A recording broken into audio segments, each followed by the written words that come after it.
DIYers, what's going on? Mike Boards with the Mike Boards channel. Thank you for watching. In today's video, we're going to show you how to winterize your irrigation or drip line system. Let's get started.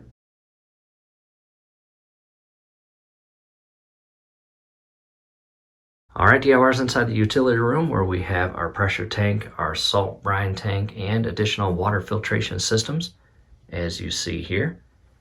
And the first thing we are going to do is locate the water shutoff valves and stop all water supply to the system. And as you can see, this big white pipe feeds water all the way to the exterior wall and our drip line system.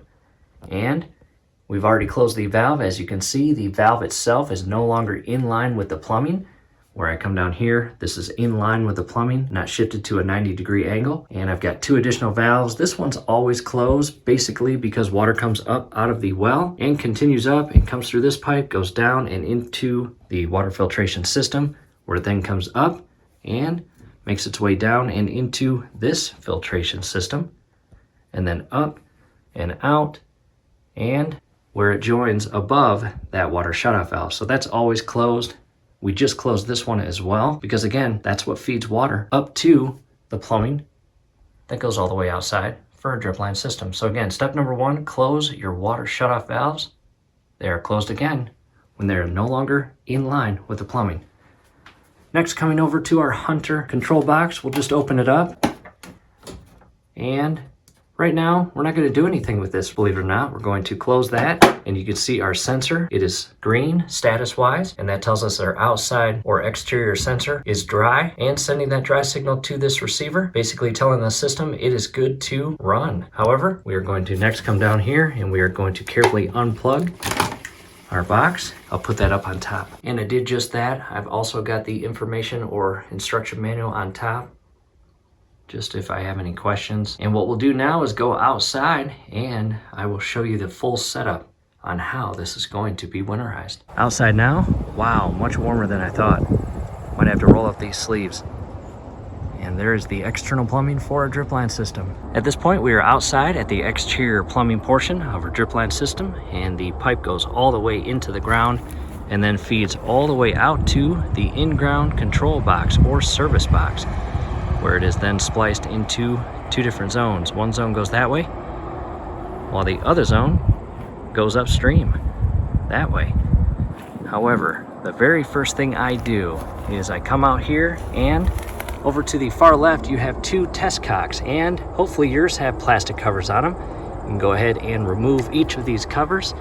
Just plastic. Down below in the comment section, as well as the description section, is a link on where to purchase these. We definitely recommend always having those test cock ports covered. And you can see our screws are at the 12 and 6 position. We will also remove this, and a little bit of water there. We have a very fine tip flathead screwdriver, and we are going to turn them basically to the 10 and 4 position, as shown here. And these are ball valves. So basically what we're doing is opening them up, and any and all water inside here will drain out. I'll let those drain for maybe 10 minutes. We are back with you. It's been about 20 minutes. I am now going to re-secure the black caps to the test cock ports. And at this point, I'm going to leave the screws as is for the winter. And when my friend gets here with the compressor, this is how the configuration will go. This will be open. Those will be open. This will close, and what that does is it doesn't allow any air pressure to get inside this portion and go inside the house and damage any internal plumbing inside the home. That would not be good. So again, this valve will be closed, and the air compressor hose will be hooked up right here. This valve will be open, and the air compressor will run, pushing air in. And again, it will not have the ability to bypass this valve and go inside. It will then go downstream, and we will then open these zones accordingly as the compressor is running, and I will show you that as we do it. However, one last thing, very important, this valve itself, again, is in the closed position, not allowing any water to come out. This will be in the full open position while the air compressor is running, which will allow air into the system, again, not going past this valve and feeding downstream.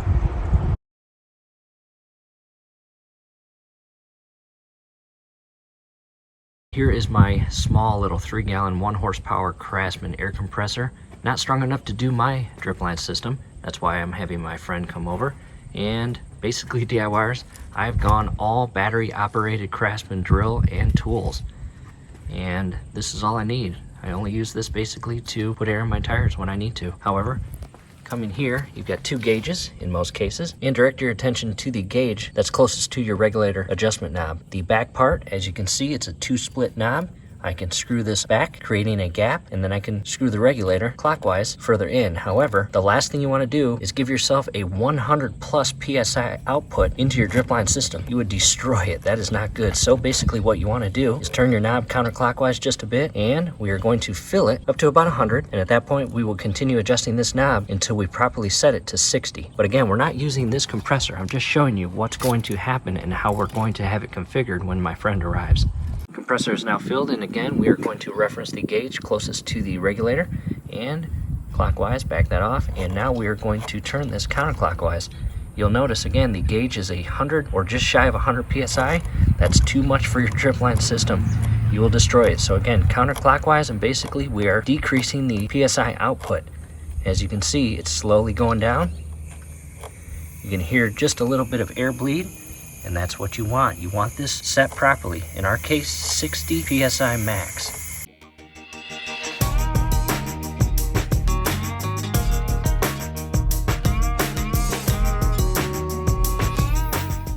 And we're just patiently waiting for the needle to get down to 60 psi. Double check your owner's manual or your instruction manual for your exact drip line or irrigation system. The recommended PSI for winterization will be in there. Don't just assume it's 60 like ours.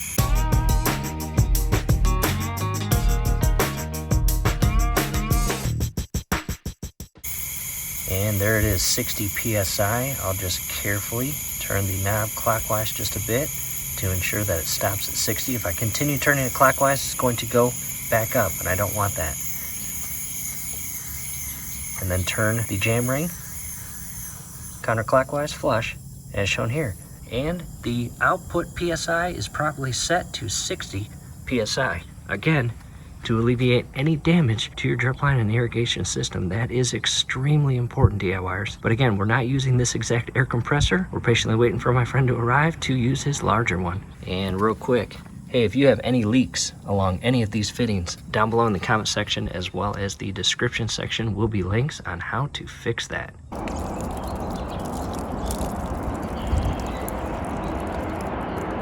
At this point, the air hose is hooked up at the top port there, and loosened up the valve inside, and that is where they will control the zones, and I can hear it. They also turned the valves, as you see there. The top one is closed and the bottom one is still in line with the plumbing, and that bottom plug was removed.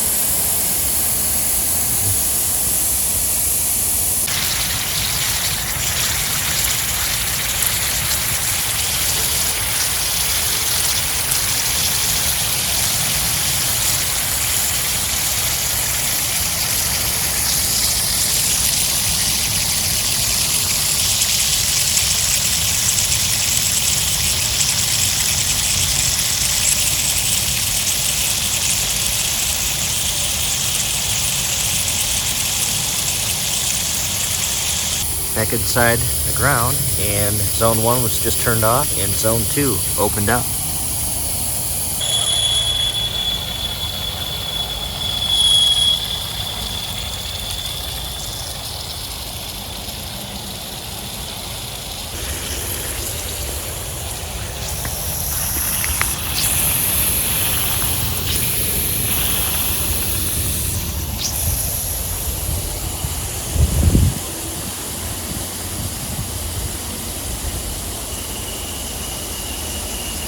At this point, the air hose has been removed, and this valve right here is going to stay in the open position all winter long. In regards to these two valves, you can see they're not fully closed, nor are they fully open. They are positioned at a 45, and that is going to alleviate water from getting trapped in and freezing and causing damage to the plumbing. It's also going to allow water out in the event that it gets inside. So again, very important, 45 angle, and these ports right here are now at a 45, and that is to also alleviate damage to those ports as we just talked about with these valves. And these did leak just a bit once we opened them up and positioned those screws to the 45 position. In addition, we came down below and cleaned out the Teflon tape, and we are going to take this plug back inside, remove all the old Teflon tape and reapply Teflon tape, and we'll store this inside for the winter. You do not want that to be plugged during the winter. In addition, we also closed zone 2 and put the cover back on the box. I did want to open this service box back up and show you how you open each zone. I basically have a flathead screwdriver and insert it in there, and counterclockwise opens the zone and clockwise closes the zone. When you close it, do not over tighten those fittings, they're plastic. And the same exact thing for the opposite zone. Do not over tighten them. Those are now closed for the winter. In addition, some people will actually remove that plug and allow any and all remaining water to come out of that small plug. At this point, DIYers, to our rain sensor, as you can see on the corner of our deck, and that is the rain sensor that communicates with the main box inside our utility room and gives it that green or red go or no go light. And we are going to remove that and take it inside to protect it for the winter, because all it takes is snow or ice to get inside that sensor and thaw out to a point where it positions itself in the diaphragm, and during the night it refreezes and it could cause damage, and we don't want that. So again, if it's easy and accessible, I recommend removing that and keeping it inside for the winter. And to a close-up of our sensor, here's the bottom portion as shown there, to the side and up on top, and in our case 7/16 socket. We will loosen that up and again take this inside to protect it. And a quick update, I've got the nut loosened up to a point where I'm just shy of removing it and taking this sensor inside. Take a good picture of this, because when it comes springtime to reinstall the sensor, you want to make sure you install it properly to the mount. I've got the nut on the far right, and then the mount, and then I've got a small washer inside the shaft of the sensor, and then the screw. Taking a step back, that part of the mount will stay connected to the deck, again inside to protect my rain sensor, extend the life of this little gadget. Back inside, and the rain sensor I will keep on the control box, and I also applied brand new Teflon tape to that plug. And scrolling above right now is a link to a video that shows the full walkthrough tutorial or process of unwinterizing/de-winterizing your system. Definitely check that out. We'll cover the application of the Teflon tape as well as installing the sensor back outside and much more. And the reason why we closed that valve is not only because it supplies water to the drip line system, that big 1-inch pipe there, but if you follow that line and plumbing all the way out, that goes to our exterior garden spigot. And we need to go back outside and open that up and drain the water. Back outside to the spigot, and from here, just go ahead and open up your valve to the full open position, allow the water to come out. And believe it or not, in most cases, the plumbing is still under pressure, so that water will come out in a pressurized manner, and then it will begin spitting air. At that point, I recommend leaving it open for a couple hours before you install the winterization cover. And two things at this point, DIYers. Down below in the comment section as well as the description section is a link to a video on how to properly and safely winterize a spigot. Definitely check that out, because there's a right way to do this and there's a wrong way. Do not do it the wrong way. In addition, just to the right of that is a weep hole screen. And if you have a brick house and you have slits or gaps inside your brick, again, they're called weep holes. We will post links down below in the comment section explaining those and how to install screens. Back inside the utility room, all I'm doing now is just checking for leaks at the valves and the fittings of the plumbing. We are now properly winterized, both drip line and spigot, no leaks. And turning the corner, DIYers, check this out. Special guest at the Craftsman workstation. Fun project ahead of us for the winter. We are going to be doing some fun maintenance to the jet ski. Coming around to the back side, again, we're excited about this. A lot of DIY videos ahead of us for the jet ski. To the workstation itself. Also, hey DIYers, in the event that you ever have a portion of your drip line system crack and spray water everywhere, definitely check out the link down below in the comment section as well as the description section.